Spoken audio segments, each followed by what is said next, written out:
નમસ્કાર, ગ્રાઉન્ડ રિપોર્ટમાં આપનું સ્વાગત છે અને હું છું આપની સાથે હેતવી। આજે વાત કરીશું ડોલરના પ્રેમમાં યુવાનોની વિદેશ જવાની ગેલછાની, પરંતુ તે પહેલા વાત કરીએ ડુંગરદેવની કઠોર સાધનાની।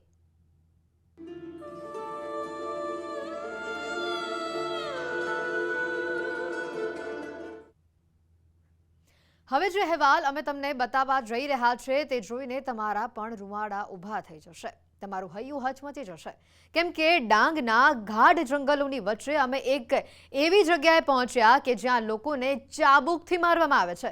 ત્યાંના લોકો સળગતા લાકડા ખાતા જોવા મળ્યા, કાંટાળા ઝાડ પર આળોટતા તેઓ જોવા મળ્યા। આખરે આ છે શું તેની તપાસ કરવા જ અમારી ટીમ ડાંગના આ ગામમાં પહોંચી અને અમે તમારા સવાલોનો જવાબ મેળવ્યો કે આ અંધશ્રદ્ધા છે કે કઠોર સાધના।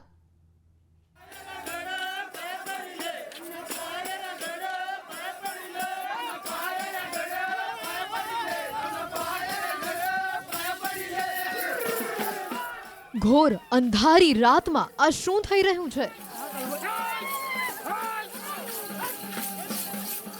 ડરામણી રાતમાં આ ચિચિયારીઓ શું સંકેત આપી રહી છે?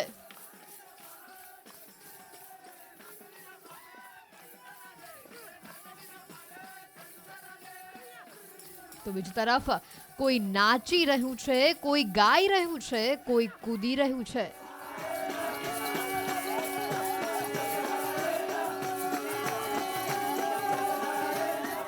એટલું જ નહીં, કોઈ તો અચાનક ધૂણવા લાગે છે। તે પછી બાળક હોય કે શિક્ષિત યુવાન કે પછી ભલે ને કોઈ વૃદ્ધ હોય, આપ દ્રશ્યમાં જ જોઈ શકો છો કે તમામ લોકો ધૂણી રહ્યા છે। અહીંયાના દ્રશ્યોમાં થતી ક્રિયાઓ અહીંયા જ નથી થમતી। આગળ તો તમે જે જોવા જઈ રહ્યા છો તે દ્રશ્યો જોઈ તમારું હૈયું હચમચી જશે।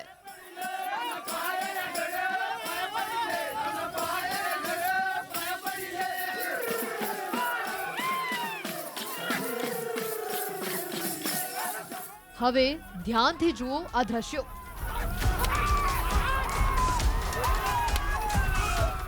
આ જોઈ તમારું હૈયું કંપી ઉઠશે। તમે અચંભામાં મુકાઈ ગયા હશો કે કેમ આટલી નિર્દયતાથી ચાબુકથી માર મારવામાં આવી રહ્યું છે। ચાબુકથી માર જે મારવામાં આવી રહ્યું છે તે કોઈ એક વ્યક્તિ નહીં, અલગ અલગ વ્યક્તિઓને ચાબુકથી ચાબખા મારવામાં આવી રહ્યા છે। એટલું જ નહીં, એક વ્યક્તિએ તો શર્ટ પણ નથી પહેર્યો અને તેને ખુલ્લા શરીર પર બેફામ થઈ ચાબુકના ઘા મારવામાં આવી રહ્યા છે। આ દ્રશ્યો જોઈ તમારા મનમાં અનેક સવાલો ઊભા થયા હશે, પરંતુ તે તમામના જવાબ થોડી જ ક્ષણોમાં તમને મળી જશે। પરંતુ પહેલા જ આ દ્રશ્યો ધ્યાનથી જુઓ। જુઓ, કેટલાક યુવાનો આગથી રમી રહ્યા છે। કોઈ સળગેલા લાકડા પર આળોટી રહ્યું છે તો કોઈ સળગેલા કોલસા સાથે ખેલ કરી રહ્યું છે। છાતીના જોરે સળગેલા લાકડા પર સૂઈને કરતબ કરી રહ્યું છે તો કોઈ સળગતા લાકડા ખાઈ રહ્યું છે। આખરે આ તો શું છે? કેમ આ લોકો આટલી હદે નિર્દય થઈ રહ્યા છે? તેવો સવાલ હાલ લોકોના મનમાં છે। માત્ર આ સવાલ જ નહીં, લોકોને અનેક સવાલો થઈ રહ્યા છે। પરંતુ તે પહેલા હવે આ દ્રશ્યો જોઈ તમે આક્રોશિત થઈ જશો।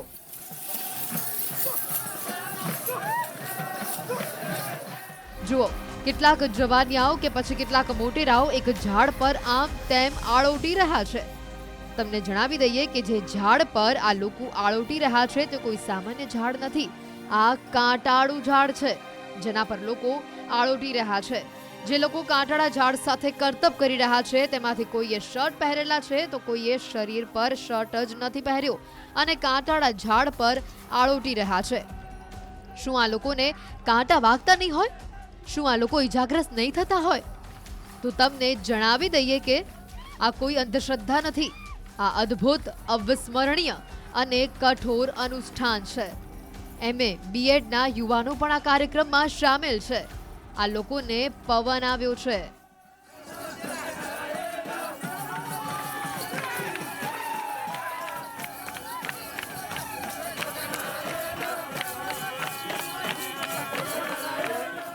આ દ્રશ્યો આદિવાસી જિલ્લો ગણાતા ડાંગ જિલ્લાના ડુંગરાળ પ્રદેશના છે. એમ તો અર્જુન ડાંગર, પાંડુ ચૌધરી હરિયાળી, વહેતા ઝરણા, પ્રકૃતિની પર્યાય સમાન ડાંગને તમે પ્રવાસન સ્થળ તરીકે ઓળખો છો, પણ તેની બીજી કહાની પણ છે અને એ છે ડુંગર દેવની પૂજા. પ્રકૃતિને પ્રસન્ન કરવા અહીંયા આદિવાસી લોકો 5 દિવસ આકરી તપસ્યા કરે છે. આ કઠોર તપસ્યાને તમારા સુધી પહોંચાડવા ધ્રુજી જવાય તેવી ભયંકર અને કડકડતી ઠંડીમાં, ડરી જવાય તેવા અંધારામાં, સુમસાન રસ્તા પરથી અમારી ટીમ જંગલમાં નવાગામ પહોંચી, જ્યાં ડુંગરદેવની પૂજા થઈ રહી હતી. રાતના 8 વાગ્યાનો સમય. લગભગ 50થી વધુ પુરુષો કુંડાળું વાળીને બેઠા છે. આવી ઠંડીમાં પણ કેટલાય શરીરે ખુલ્લા બેઠા છે. હવે ભગત થાળી વગાડીને દેવીના અનુષ્ઠાન શરૂ કરે છે.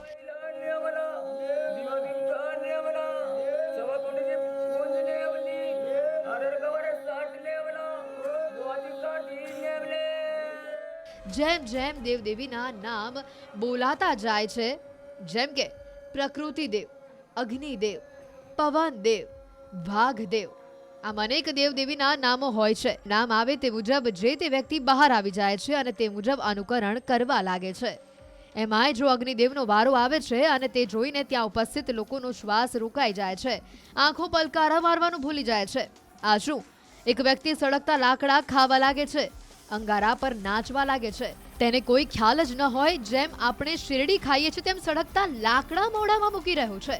ધરતી પર ચાલીએ તેમ અંગારા પર સડસડાટ ચાલે છે અને ત્યાં જ ડુંગરદેવના નામે રોપેલા સ્તંભ ફરતે આ બધા જ પુરુષો નાચવા લાગે છે.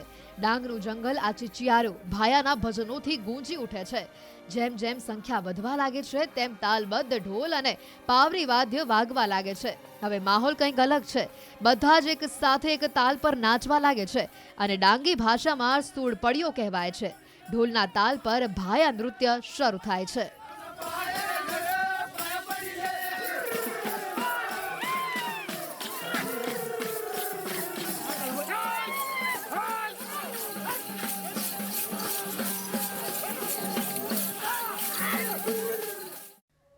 અચાનક નાચતા નાચતા એક વ્યક્તિ સડસડાટ જંગલ તરફ દોડવા લાગે છે. થોડી વાર સન્નાટો થઈ જાય છે. ફરી બધા નૃત્ય કરવા લાગે છે. ત્યાં થોડી વારમાં એક વ્યક્તિ હાથમાં કરમદાના કાંટાવાળા પાન લઈને વાયુ વેગે અંદર આવે છે અને તેની પથારી કરીને ધારદાર કાંટા પર આળોટવા લાગે છે. અમારા સહયોગી કેતન પટેલે ભગતને કહ્યું, આ શું કહેવાય? તો તેમણે જવાબ આપ્યો કે આ તેનામાં રહેલી માવલી શક્તિ પ્રદર્શિત કરે છે. વડીલોથી આ પરંપરા ચાલુ છે આદિવાસીઓની. એમાં અમે ડુંગરદેવની જમીન, જંગલ, હવા, પાણી, ડુંગર, જીવજંતુ, પશુ પ્રાણી બધાની જ અમે પૂજા કરીએ છીએ કે એ લોકો ગામમાં શાંતતા રાખે, કંઈ દુર્ઘટના ના ઘડાવે. વાઘ દેવતા હોય, નાગ દેવતા હોય, અમે જંગલમાં રહીએ છીએ, પહાડોમાં રહીએ છીએ, તો આ દેવતાઓની પૂજા કરે તો આવી કોઈ મોટા ભાગે ઘટના બનતી નથી કે વાઘથી ખાધું, નાગથી કે આમથી ડંસ થયો આવી. એટલે આ દેવી દેવતાઓને એમ શાંત રાખવા માટે આ પૂજા કરીએ છીએ. સામે બીજી તરફ 10 વ્યક્તિ સતત ધૂણી રહ્યા છે અને એક ધારું પાણી પી રહ્યા છે. ડોલની ડોલ ખાલી થઈ રહી છે. વચ્ચે સતત નૃત્ય અને ડાંગી ભજન ગવાઈ રહ્યા છે. થોડી વાર બાદ વાઘદેવનું નામ બોલતો એક વ્યક્તિ વાઘની જેમ ચાલવા લાગે છે. હવે રાતના 12 વાગ્યા છે. હજી સતત પૂજા અને નૃત્ય શરૂ છે. અમારી વાત જ્યારે અહીંના આહેવાનો સાથે થઈ તો તેઓનું કહેવું છે કે ડુંગરદેવની પૂજા કરતા સમયે ગામના નાના ભૂલકાઓથી લઈ યુવાનો અને મોટેરાઓમાં ડુંગરદેવનો પવન આવે છે. ડાંગ જિલ્લાની અંદર માગસર સુદ પૂનમ બાદ જે અહીંયા ડુંગરદેવની પૂજાઓ કરવામાં આવે છે. ખાસ કરીને વાત કરીએ ડાંગ જિલ્લાના સાપુતારા ખાતે આવેલ નવાગામ ખાતે આજરોજ જે ડુંગરદેવની હાલ જે પૂજા અર્ચના ચાલવામાં આવે છે, આ દ્રશ્ય બતાવવાનો પ્રયાસ કરીશ કે જે લોકોને હાલ જે ડુંગરદેવનો પવન હોય છે એ પવન આવતાની સાથે જ જે માણસનું મૃત્યુ થાય છે અને શરીર કડક થઈ જાય છે એવી હાલત આ દ્રશ્યની અંદર આ તમને બતાવવાનો પ્રયાસ કરીશ કે હાલ અહીં જે તમને દ્રશ્યમાં દેખાય છે એ હાલ મૃત થઈ ગયા હોય એવું દેખાય છે, પરંતુ એમનામાં ડુંગરદેવનો પવન છે અને ડુંગરદેવના પવનના કારણસર એ લોકોનું શરીર હાલ કડક થઈ જવા પામ્યું છે. માગશીર પૂનમ પહેલા 15 દિવસના ગાળામાં થતી આ પૂજા પારંપરિક હોય છે અને દેવને પ્રસન્ન કરવા માટે આ રીતે અનુષ્ઠાન કરવામાં આવે છે. આ પૂજા માત્ર ભગત દ્વારા કરવામાં આવે છે. કોઈના ઘરે કોઈ બીમારી હોય કે ઉત્પાદન સારું ન થતું હોય તો અથવા કોઈને સારી આવક થઈ હોય અને સારો પાક મળ્યો હોય તો ખુશ થઈને દેવીનો આભાર માનવા આ પૂજા કરે છે અને ભાયા રાખે છે. ડુંગરની સ્થાપના જે ઘરે હોય ત્યાં આ ભાયા રહે છે. તેને શિરભાયા કહે છે. આખી રાત નૃત્ય કરે છે અને જેને જે દેવ દેવીનો વારો આવે તે મુજબ તે તેનું અનુકરણ કરે છે. આ અંગે અમે ગામના આગેવાન રામચંદ્ર હડસે સાથે વાત કરી તો તેઓએ કહ્યું કે આ પૂજા દરમિયાન પુરુષો બ્રહ્મચર્યનું ચુસ્ત પાલન કરે છે, માંસાહાર દારૂનું વ્યસન છોડી દેતા હોય છે અને પુરુષો ખેતી કામ ધંધો રોજગાર બંધ રાખતા હોય છે. જે લોકો છે અહીંયા આજે આવીને બેઠા છે એ ડુંગરદેવની પૂજા માટે. આ ડુંગરદેવની પૂજા 5 દિવસ સતત ઉપવાસ પર બધા ઉપવાસ રાખીને કરવામાં આવે છે. આ ડુંગરદેવ અમારે પૂનમના દિવસે જે અહીંયા ડુંગર છે તવલેગીરી, આ ડુંગરે અમે ચડીને એનું પૂજા પાઠન કરીએ છીએ અને એનું અમે અહીંયા ગામમાં આયોજન કરેલું છે. એમાં પછી કોઈ જાતનું અમારે વ્યસન કે બધી જ રીતે મુક્ત રહીએ છીએ. અમે કઈ વસ્તુ યુઝ નથી કરતા અને એનાથી બધા શાંત અને પ્રેમાળ રહે છે. બધું વાતાવરણ, આખો ગામનું વાતાવરણ એકદમ નિર્મળ રહે છે. એના માટે આ પૂજા કરીએ છીએ. પૂજા માત્ર પુરુષ કરી શકે. મહિલાઓ હાથમાં દીવો લઈને કલાકો સુધી ઊભી રહી રક્ષા માટે પ્રાર્થના કરે છે. આપ દ્રશ્યોમાં પણ જોઈ શકો છો કે મહિલાઓ હાથમાં દીવો લઈ પૂજા કરી રહી છે. અમારા ગામમાં ડુંગરા દેવની પૂજા કરવામાં આવે છે 5 વર્ષ પછી અને આજે અમારા ગામમાં ડુંગર દેવની પૂજા ચાલતી છે અને એનાથી અમે બહુ આનંદ લઈએ છીએ. અમારા પરદાદા લોકો બધા પૂજા કરતા હતા અને એની અમે આજે આનંદ લેતા છે. આ પૂજા અર્ચના અને વિવિધ કરતબોને જોવા મોટી સંખ્યામાં લોકો દૂર દૂરથી આવે છે. તો બીજી તરફ આ પૂજા માત્ર એક ગામ પૂરતી મર્યાદિત નથી હોતી. આ માટે અન્ય ગામોમાંથી પણ ભાયા રમવા માટે નવા ગામ આવે છે. પૂનમ આવે એ પૂનમ દરિયાનું ડુંગર ઉપર ચડી જાય, બધું આ દેવ ભૂત બાધા બધું આવી જાય અમારે તે. પછી નારિયેળ લઈને બધું પૂજન કરી અને બધું ત્યાં ચડાવે ને બધું પગે પડીને બધા આ લોકો નીચે આવી જાય. ગામમાં આવે તો અમારી એક જગ્યા પર ખડી રહે. આ પેલું આમાંથી બધા ભાઈ બાવડી બેસી જાય, ભાઈ બહેન બધા બેસી જાય અને તમારી શૈલી સુધી પૂજન થઈ જાય. આ તરફ ગુજરાત વિધાનસભાના ઉપદંડક અને ડાંગના ધારાસભ્ય વિજય પટેલ પરંપરાગત ડુંગરદેવની પૂજામાં જોડાયા હોય તેવો વિડીયો પણ હાલ ખૂબ જ વાયરલ થઈ રહ્યો છે. વિજય પટેલે પણ આ પૂજા દરમિયાન પરંપરાગત વાજંત્રોના તાલે નૃત્ય કરતા જોવા મળ્યા હતા. આદિવાસી સમાજમાં આ પૂજાનું અનેરું મહત્વ હોય છે. આદિવાસી સમાજના લોકો પૂજામાં જોડાયા હતા.